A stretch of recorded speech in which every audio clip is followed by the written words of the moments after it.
Picture this. You're walking southwest of Chicago, in Midlothian, Illinois. You step off a typical paved forest preserve road, and you crunch onto this narrow gravel path. You walk maybe 300 feet into the dense woodland, and then the strangest thing happens. The ambient noise of the highway just vanishes. Like someone hit a mute button. Exactly.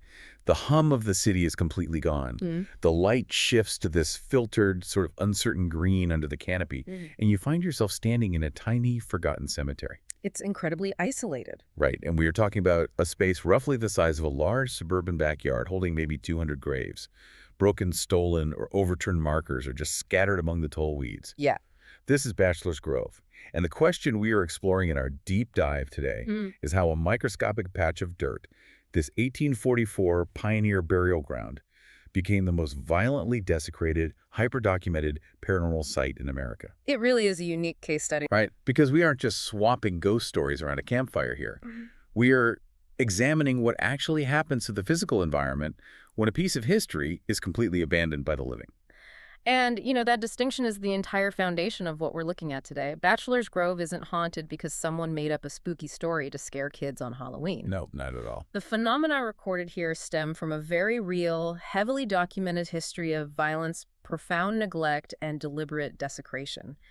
The physical ground itself has absorbed just a staggering amount of human trauma over the decades. Yeah. And it seems it simply refuses to let that trauma dissipate. Yeah. So to understand any of the anomalies that happen in that clearing, you first have to understand the brutal physical reality of what that specific plot of land has endured. Okay, let's unpack this, because the sheer isolation of this place is really what set the stage for everything else. Well, I like to think of this cemetery as like a sociological petri dish.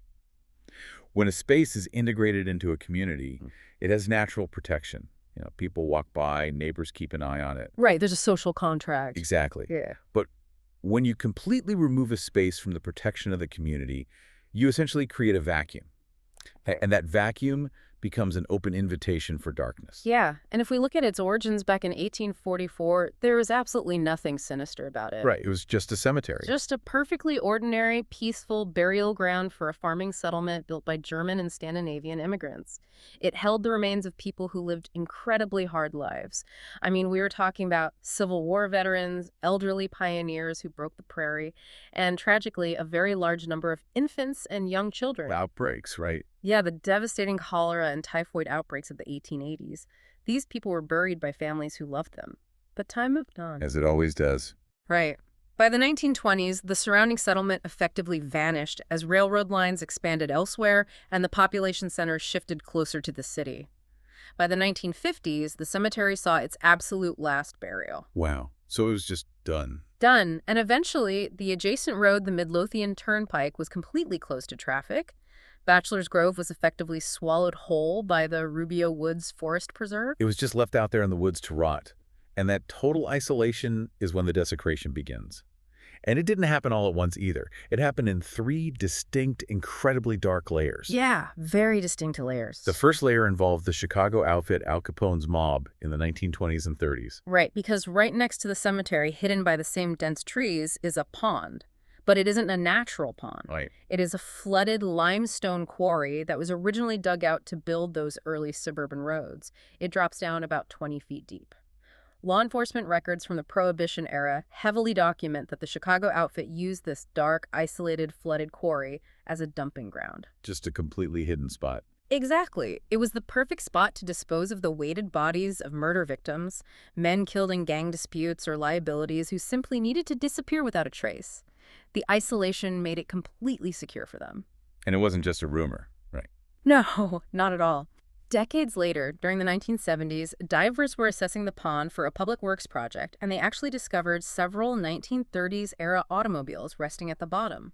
That is so eerie. And inside some of those rusted cars were human remains. Remains that are still there today. Yes. Just unidentified and unclaimed, sitting in the murky water at the bottom of a pond right next to a pioneer cemetery. I mean, the psychological weight of that alone is chilling. It's heavy. But it didn't stop with the mob. Yeah. You get to the 1960s and 70s, and the second layer of trauma hits. And that's the vandalism. Right. Isolated spots naturally attract people looking to hide, and generations of local teenagers started going out to Bachelor's Grove to party. Yeah. But it escalated from kids, just drinking beers in the woods into recreational, malicious destruction. It became a systematic dismantling of a historic site. Gravestones were smashed into pieces just for sport. Some were carried off as morbid Oh, it's trophies. just awful. It gets worse. Personal items left by families decades prior were stolen. The theft became so rampant that police departments in neighboring suburbs began finding gravestones turning up in their lost and found inventories. Unbelievable. People were actually using the headstones of 19th century pioneers as suburban garden decorations and doorstops. The grave of one specific child, located near the center of the cemetery, was targeted and severely vandalized repeatedly. Imagine the detachment required to use a pioneer infant's headstone as a patio paver. I mean, it is hard to wrap your head around that level of disrespect for the dead. It's deeply disturbing. It really says something disturbing about human nature when nobody is watching, but somehow it gets even darker with the third layer, which is the rituals. Yeah, the nature of the trespassing evolved significantly. By the mid-1970s, Cook County law enforcement wasn't just clearing out teenagers with broken beer bottles. They were finding clear evidence of organized occult activity. Like actual rituals. Yes. They documented ritual animal sacrifices, specifically small animals found with ceremonial wounds, along with elaborate fire rings and occult symbols drawn onto the few remaining stones. Wow. The desecration became so severe, so relentless, that Cook County was forced to officially take over management of the site in 1976 just to try and physically secure it. When you lay it all out like that, it paints a terrifying picture. You have a site holding 200 forgotten pioneers, flanked by a mob graveyard in a flooded quarry, stripped for parts by suburban vandals, and then soaked in the blood of occult animal sacrifices. It's a lot of trauma for one small space. Exactly. When you have that much concentrated, unaddressed trauma in a space the size of a backyard, it stops being just a piece of land. It becomes a pressure cooker. And in the 1960s, that pressure finally blew. That concentrated trauma starts generating over 100 documented paranormal accounts spanning 60 years. And we need to emphasize that these are not vague rumors passed around a high school cafeteria. Right, these aren't campfire stories. No, these are highly specific, repeated accounts from independent witnesses who had absolutely no connection to each other. Journalists, dedicated ghost researchers, and even skeptical police officers who were just responding to trespassing calls. Yeah. The most prominent and frequently reported is the woman in white, sometimes referred to as the Madonna of Bachelor's Grove. Oh, this one is heartbreaking. It really is. She is consistently described as a deeply sorrowful figure in a white gown, holding an infant in her arms. She wanders slowly among the scattered, broken markers, never interacting with anyone. And people have tried to talk to her, right? Yes, but when witnesses try to approach her, she doesn't run away or hide behind a tree. She simply fades out, right in front of their eyes, like an overexposed photograph losing its image. Historians have strongly linked her manifestation to that specific 1870s infant grave that was repeatedly vandalized, and to a young mother buried nearby during that same cholera era. A mother and child, physically separated by vandals, still walking the grounds together in the dark. It's incredibly sad. Yeah. But while a wandering spirit fits the classic ghost story mold, we also have phenomena here that absolutely break the laws of physics. We're talking about the Phantom Farmhouse and the Phantom car. Right. Multiple witnesses over the decades have reported seeing a two-story, white, clapboard farmhouse with a front porch and warmly lit windows sitting right in the clearing beside the cemetery. It shouldn't be there. It shouldn't, because as witnesses walk toward the house, it actively shrinks. It recedes into the distance in a way that completely defies the laws of physical space. That's so weird. When they finally reach the exact spot where the house was standing, there is absolutely nothing there. No foundation, no burned-out ruins, nothing.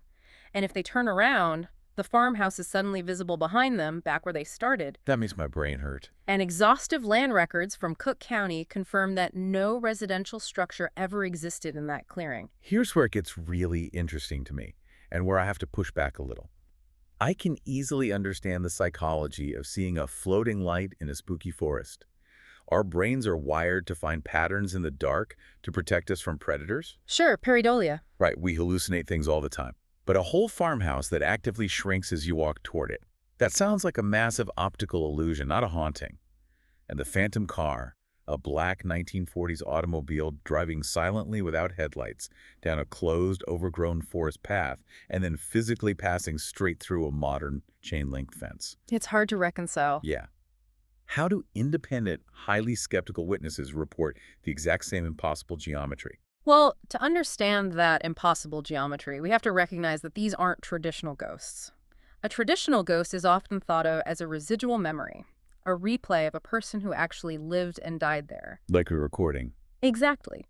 But a farmhouse that never historically existed cannot be a residual memory.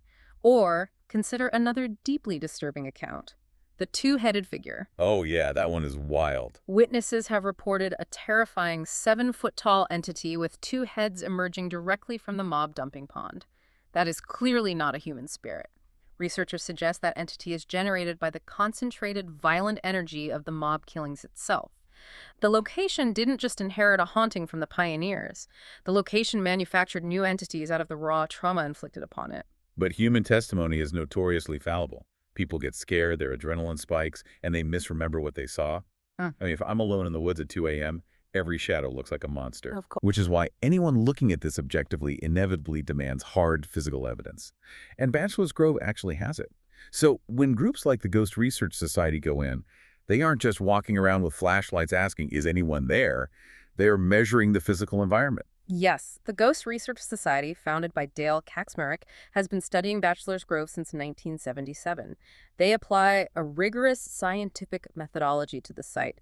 They use calibrated equipment to document localized temperature drops of 10 to 15 degrees in highly specific spots. Wow, 10 to 15 degrees. Yeah, drops that happen instantaneously without any cold wind or natural air source. They've also recorded extreme, unexplainable electromagnetic field spikes, particularly near the pond and the center of the cemetery. Just to clarify for anyone listening who might not know, an electromagnetic field, or EMF, is essentially a physical field produced by electrically charged objects. Yeah. You usually find them around power lines or breaker boxes, but out in the middle of the Rubio Woods, there are no underground cables or power lines to create those spikes. Right. None at all. It's a completely dead zone electrically, yet their meters pegged to the maximum. They've also captured audio anomalies, recordings of a woman's voice responding to questions when no living woman was within a mile of the site. But the absolute smoking gun of their research, the thing that elevated Bachelor's Grove from a local legend to a national mystery, happened in August 1991. The famous photograph? Yes, the photograph taken by investigator Jude Huffels. Let's set the scene here. It is broad daylight. A team of experienced investigators is systematically observing a tiny, entirely enclosed clearing in the cemetery. Huffels takes a picture with high-speed infrared film, and when that film was eventually developed, right there in the middle of a space they all verified was completely empty, sits a young woman. She looks completely solid. She has her hair pulled back. She's wearing a white dress, and she's sitting in profile on a checkerboard patterned gravestone, just staring quietly out into the trees. And that specific photograph has been relentlessly scrutinized by image forensic specialists for over 30 years. Because it was shot on infrared film, the camera is capturing light just beyond the visible spectrum, heat and light data that the human eye cannot process. Right. Conventional darkroom manipulation is incredibly difficult to pull off with infrared film without leaving obvious chemical or exposure traces. There is zero evidence of double exposure, splicing, or tampering. Which is crazy. Furthermore, the infrared rendering of the woman perfectly matches the gravestones and the vegetation around her. If it were a double exposure, the background elements would bleed through her form. But they don't. They don't. She is physically blocking the light, meaning she was occupying that physical space at the exact fraction of a second the shutter clicked. Which naturally leads any skeptic to point at the photo and say, well, obviously it was just a living trespasser who wandered into the cemetery and sat down. But if it was a real living trespasser who just happened to be resting on a grave, how did an entire team of highly trained researchers looking directly at a tiny, enclosed clearing miss her entirely? It was directly in their line of sight. They didn't miss her because no living person was sitting there. Our eyes couldn't see her, but the emulsion on the infrared film could. It remains the most widely reproduced, thoroughly analyzed, undebunked paranormal photograph in American history. And that photograph really forces the scientific and paranormal communities to confront the why of it all. Why does this specific tiny plot of land produce these exact heavily documented anomalies. Right. We have the history of the mob and the vandals. We have the impossible geometry of the farmhouse. We have the photographic evidence. But we have to address the actual mechanics. What is physically happening at Bachelor's Grove to cause all of this? Researchers generally synthesize the phenomena down to three primary hypotheses. The first is the trauma theory. This suggests that the physical environment itself in the soil, the root systems of the trees, the limestone markers, has literally absorbed the historical trauma. Okay. You have 200 desecrated graves and the unidentified murder victims decaying in the mob pond. The land has become an environmental scar, and residual energy constantly radiates from it. An environmental scar. That makes perfect sense when you think about the two-headed figure. It isn't a person. It's just pure manifested violence leaking out of the pond. Exactly. But if the trauma theory explains the environment, what about the people visiting? These are terrified teenagers going into the dark woods at midnight, completely expecting to see a ghost. Isn't there a psychological element where they just hallucinate what they want to see? You're touching on the second hypothesis, which is the collective consciousness theory, championed by historian Brad Bettenhausen. This theory argues that generations of highly sensitive, expectant teenagers and investigators have effectively haunted the cemetery with their own minds. Oh, wow. They enter the woods terrified, their adrenaline is pumping, and that collective, concentrated human expectation actually generates an experience that feels entirely real to the observer. It's mind over matter. If enough people believe a spot is haunted for long enough, they essentially project that haunting into existence. Yes. But that doesn't explain the EMF spikes or the physical temperature drops. There has to be an environmental trigger, right? Which brings us to the third hypothesis, the geological theory. The mob pond is a flooded limestone quarry.